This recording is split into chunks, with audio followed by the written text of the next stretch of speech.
This is your complete funnel blueprint. To build a funnel that actually drives revenue, you need a clear system that bridges lead generation, qualification, automated sales handoffs, and performance tracking. Here is the step-by-step procedure to set it all up from scratch. Step 1. Configure your core lifecycle and deal pipeline. Before building forms or workflows, establish your database rules. Go to your contact settings and verify your lifecycle progression, moving leads smoothly from subscriber to lead, to marketing qualified lead, to sales qualified lead, then opportunity, and finally customer. Next, navigate to deals and build your primary sales pipeline. Define clear, action-oriented stages, such as discovery call, qualified to buy, demo or proposal, contract sent, closed won, and closed lost.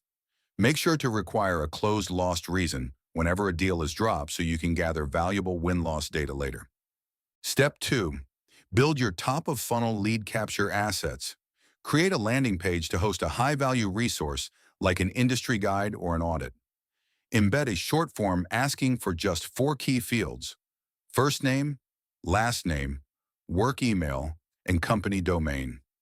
Configure the form options to automatically tag every new submission with the lifecycle stage of lead. Finally, enable automated form follow-ups to instantly deliver the downloadable content directly to their inbox. Step 3. Set up lead scoring for middle-of-funnel qualification. Instead of sending every contact straight to your sales team, let HubSpot Score separate hot prospects from casual browsers.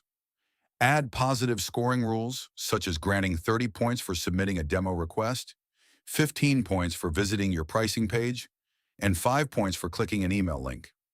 Balance this with negative scoring rules, subtracting points if a contact is inactive for 30 days or if their job title matches a student or competitor. Step 4. Build your MQL to SQL automation workflow. Go to Workflows and create a new contact-based automation. Set your trigger for when a contact score reaches 50 points, or whenever someone submits a high-intent form like a demo request. Once triggered, the workflow should update the contact lifecycle stage to marketing qualified lead, rotate the lead evenly among your sales reps, update the status to sales qualified lead, and instantly create an associated deal in the discovery stage.